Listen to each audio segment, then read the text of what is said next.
고린도전서 1장 1절에서 11절까지 말씀으로 바울이 자기가 영적으로 낳은 아들 디모데에게 보낸 목회 서신입니다. 특별히 오늘 본문에 보면 그는 사도가 되었는데 어떻게 사도가 되었는가 1장 1절에 이렇게 설명합니다.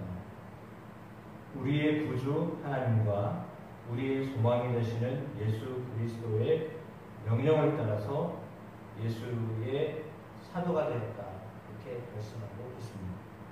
그러니까 그가 사도가 되었다라고 하는 것은 하나님의 명령, 예수 그리스도의 명령에 따라서 되어졌다라고 이렇게 고백합니다. 그러니까 명령이라고 하는 것은 한편으로 보면 자신의 어떤 의도와 관계없이 사도가 되었다라고 하는 것을 말하죠. 나는 원하여 사도가 된 게 아니라 하나님과 그리스도 예수를 통하여 사도가 되었다. 예수의 사도가 되었다라고 말합니다. 그러니까 동일하게 믿음 안에서 참 아들 된 디모데에게 편지한다라고 했습니다. 그러면서 이제 오늘 2절에도 하나님 아버지와 그리스도 예수 우리 주께로부터 은혜와 긍휼과 평강이 너에게 있을지어다라고 하나님과 예수 그리스도에 대하여서 그분들이 주시는 은혜와 긍휼과 평강이 너에게도 있기를 원한다라고 했습니다. 평강을 구하는 것은 당연한 인사말처럼 보이기도 하지만 또 한편으로는 평안하지 못하고 있다라고 하는 말이기도 합니다. 그렇기 때문에 본문을 통하여서 왜 그들이 특별히 디모데가 목회 환경이 왜 평안하지 못했을까라고 하는 것을 염두에 두고 오늘 본문의 말씀을 보시면 좋겠습니다. 3절에 보니까 디모데를 향한 바울의 계획이 있었습니다. 그것은 마게도냐로 갈 때에 디모데를 권하여서 에베소에 머물라고 하는 것이었습니다. 에베소에 무슨 일이 있었던 것으로 보여지는데 그것은 하반절, 3절 하반절에 보니까 어떤 사람들을 명하여 다른 교훈을 가르치지 말며라고 되어 있습니다. 다른 교훈을 가르치는 자들이 생겼다라고 하는 것을 알고 있죠. 그래서 다른 교훈을 가르쳤기 때문에 평안하지 못했다라고 하는 것이죠. 물론 의견이 다른 것만 해도 상당히 불안합니다. 불안하게 되죠. 생각이 다른 사람과 같이 하게 되면 불안하게 됩니다. 우리가 삶을 살면서도 역시 마찬가지입니다.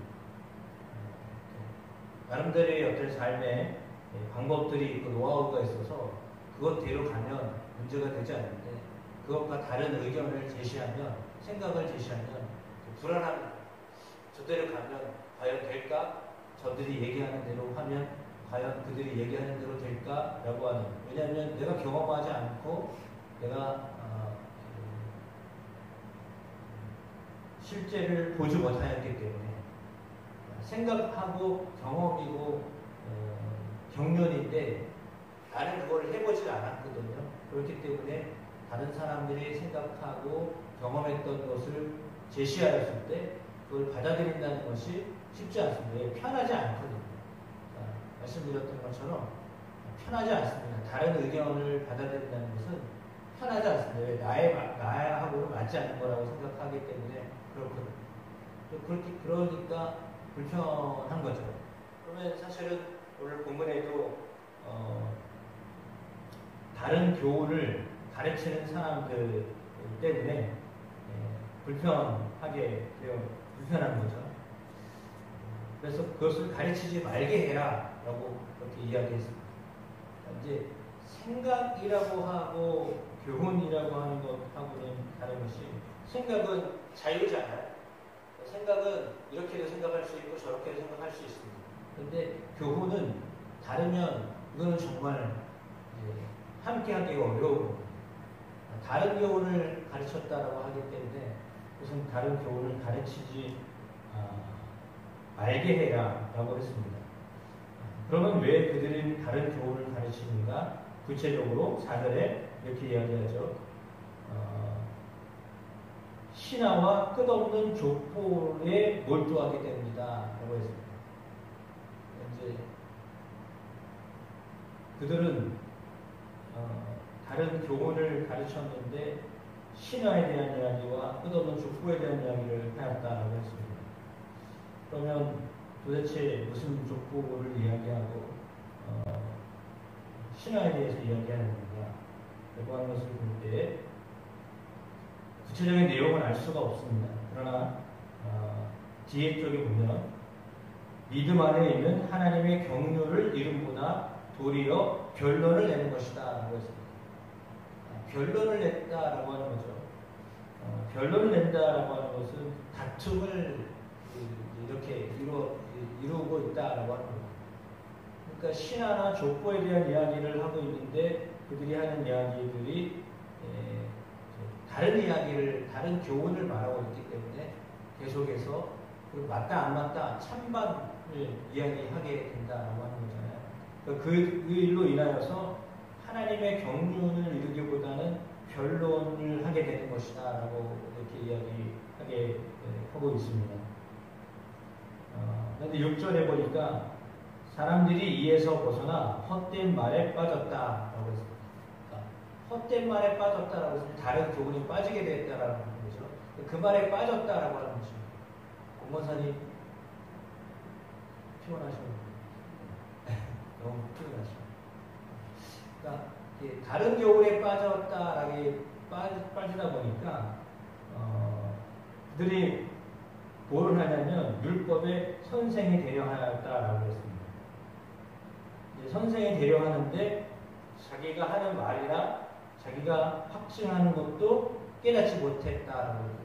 그러니까 신화와 끝없는 족보에 대한 이야기를 하기 때문에 어떻게 보면 이야기를 하면 명확한 게 아니라요.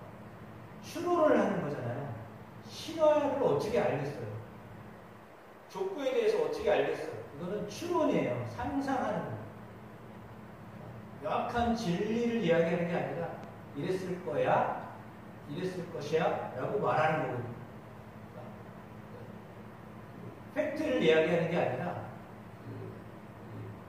요즘 말로 내피설이라고 하죠. 상상을 해가지고 이랬을 거야, 이런 거야 라고 말하는데 그것이 불명확해요. 자기도 확신이 없어요. 근데 이랬을 거야 라고 하는 거를 강하게 주장하는 거죠. 변론을 했다는 말은 뭐예요? 변론하는 사람이 내 의견은 이랬을 거야. 뭐 믿거나 말거나 이게 아니라 이래! 라고 아주 확신하게 얘기하는데 사실은 자기도 확신이 없는 거죠. 그러니까 이제 추론에 대한 이야기를 하는 거예요. 상상하는 거죠. 이랬을 거다. 그러니 지금 그들이 이야기하는 것은 뭐냐면 아마도 족보에 대한 이야기와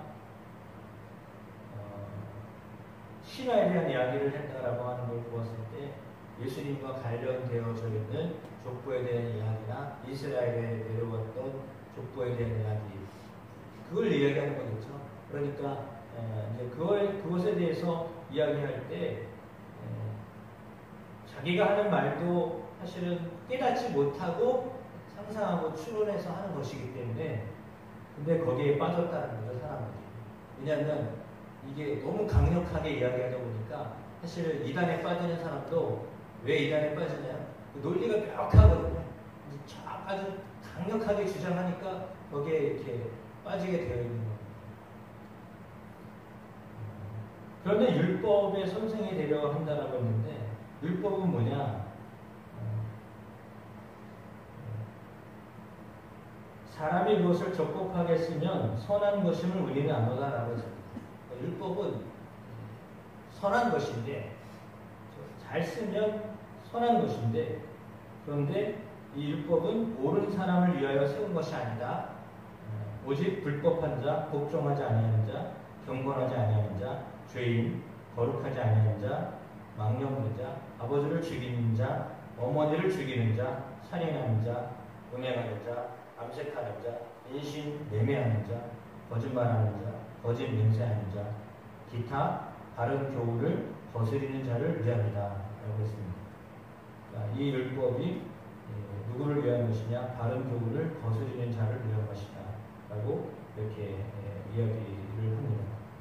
율법 자체의 문제는 아닌데 그 율법을 다른 목적을 가지고 가르치는 자들 때문에, 그 목적은 뭐냐면 변론하기 위한, 싸우기 위해서 율법을 이렇게 이야기하는 사람들을 이야기해요. 그 말은 뭐냐면 자신들이 말하는 말이 옳다라고 하는 걸 주장하기 위해서 하는 뿐이지 그게 진리이기 때문에 하는 게 아니에요. 다시 말하면 싸워서 이기려고 율법을 대는 거지 그들이 진리가 있기 때문에 율법을 대는 게 아니다라고 하는 겁니다. 율법의 목적이 뭐냐면 상대방을 누르기 위해서 율법을 쓰는 거예요. 동일하게 율법을 쓰는데, 율법을 사용하는데 율법의 사용처가 어디냐면 상대방을 누르려고 율법을 쓰는 거예요. 이게 맞으니까 이렇게 살아야 돼 이렇게 하고 상대방을 누르려고, 상대방을 이기려고 율법을 쓰면 안 된다는 거예요. 말씀을 쓰는데 그 말씀은 상대방을 굴복시키려고 말씀을 쓰는 게 아니라는 거예요. 너 이렇게 살아야 돼, 알았지? 라고 해서 강조하는 거는 맞지만, 그러나 그걸 통해서 저 사람을 눌러버리려고 말씀을 쓰면 말씀의 목적이 아니에요. 말씀의 목적은 뭐냐면 사랑이라고 그랬거든요. 오늘 바울이 그런 이야기를 했어요. 5절 말씀 같이 보겠습니다. 이 교훈의 목적은 청결한 마음과 선한 양심과 거짓이 없는 믿음에서 나오는 사랑이거늘 이라고 했습니다. 율법의 목적이 뭐냐면 청결한 마음을 갖게 하는 거고 선한 양심을 갖게 하는 거고 거짓이 없는 믿음에서 나오는 사랑이다라고 했거든요. 사랑이어야 되는데 이게 아니라 이 율법을 상대방에게 너 이렇게 못 살았잖아. 그러니까 이렇게 되는 거지. 이렇게 교훈하는데 교훈의 목적이 뭐냐면 상대방을 죽이려고, 상대방을 재판하려고 율법을 쓰면 안 된다는 겁니다. 말씀도 똑같아요. 말씀도 그 목적이 뭐냐면 너 이렇게 안 살았으니까 이렇게 됐지. 이렇게 하는 대로 말씀을 사용하면 안 된다는 거죠. 그러니까 말씀은 우리를 더 양심껏 살아가게 하고 선한 마음, 청결한 마음을 갖게 하고 거짓이 없는 믿음에 이르도록 하는 사랑이 목적인데, 그게 아니라 상대방을 이기려고 너 잘못 살았어, 그렇게 사니까 이렇게 됐지 라고 하면 그 말씀 자체는 문제가 아닌데 그 말씀을 잘못 쓰기 때문에 상대방이 그 말씀을 어떻게 받아들여요? 저딴 얘기를 나한테 하고 있어, 이렇게 받아들이게 되는 거죠. 그게 나랑 무슨 상관이 있는데 이렇게 받아들이는 거예요. 그러니까 말씀이 가치가 떨어지는 거예요. 상대방이 그거를 받을 만한 어떤 그릇이 안 됐는데 그걸 얘기해봐야 말씀이 오히려 역효과를 내게 된다라고 하는 거예요. 그러니까 율법은 그렇게 변론을 하기 위해서 율법을 준 게 아닌데 그 율법을 가지고 변론을 하면 그러면 그는 목적과 위배된 것이 되게 하다라고 하는 거죠. 그래서 내가 다른 교훈을 말하는 사람들이 있어도 그들과 변론을 하지 말아라 라고 하는 겁니다. 그러니까 이단들하고 사실 웬만하면 변론을 하지 말라라고 하는 것도 역시 마찬가지고, 어쩌면 타종교인들하고 대화할 때도 역시 마찬가지입니다. 우리가 아무리 진리를 가지고 있어도 그 진리로 상대방을 굴복시키려고 그런 목적으로 이렇게 하면 상대방은 그거를 좋게 안 받아들여요. 그 목적 자체가 어떠해야 된다라고 하는 것을 이제 바울이 디모데에게 알려주고 있습니다. 디모데는 아무래도 젊었고 혈기도 왕성하고 아는 건 있는데 이렇게 이제 주로 설득을 하기보다는 싸움이 되는 쪽으로 가게 되다 보니까 그렇게 하지 말아라 라고 하는 것을 지금 이야기하고 있는 거죠. 그래서 이 모든 교훈은 말씀에 나와 있는 것처럼 옳지 않은 사람을 위하여 세운 것이 아니다 라고 하는 것을 분명히 우리가 깨닫고, 왜냐하면 다른 교훈을 가르쳤던 사람들의 어떤 의견 가운데는 오늘 본문 9절에 10절에 나와 있는 율법이 볼 때 율법이 원하지 않는 삶을 그냥 허용한 사람들로 보여집니다. 율법이 말했는데 이것을 율법이 이제 정했는데 그 율법을 어기면서까지도 구원을 받을 수 있다라고 하는 쪽의 어떤 의견들을 강하게 제시했던 사람들로 보여집니다. 그러니까 율법을 사용하지만 율법을 사용하는데 어떤 쪽으로 사용하냐면 율법을 거의 사용하지 않아도 되는, 말이 되나요 지금? 율법을 이용을 하는데, 율법을 들어서 변론을 하는데, 그러나 그 율법이 그다지 그들에게는 필요 없는 것처럼 여겨지는 그런 율법이 된 거예요. 그런 것으로 율법을 써서는 안 된다라고 하는 거죠. 그래서 오늘 본문은 우리에게 맡겨주신 바 복되신 하나님의 영광의 복음을 따릅니다. 복음이 아니면 아무리 율법을 이야기하더라도 그 율법을 잘못 사용하는 사람들, 다른 교훈을 말하는 사람들에게 가르치지 못하도록 하여라 라고 이렇게 말씀하고 있습니다. 따라서 예수 그리스도의 복음, 십자가의 복음, 그 복음을 복음되지 못하게 하는 이야기들을 율법으로 사용하는 사람들을 조심해라, 그들을 경계해라, 그들이 그것을 가르치지 못하게 하여라 라고 하는 거죠. 율법 자체의 목적이 뭔지를 알지 못하고 떠돌아다니는 사람들을 향하여 그들이 가르치지 못하게 하여라 라고 하는 이야기라고 볼 수 있겠습니다. 따라서 율법의 목적, 교훈의 목적, 복음의 목적이 무엇인가, 우리에게 그리스도를 통하여서 은혜와 긍휼과 평강을 얻도록 하는 것인데, 그렇지 않고 변론에 빠져 마음에 불안함을 느끼게 하는 것들을 조심해라 라고 말씀하고 있습니다. 그래서 복음의 철저한 삶을 살아가는 여러분의 삶에 아름다운 열매가 맺혀지시기를 주님의 이름으로 축복합니다. 기도하겠습니다.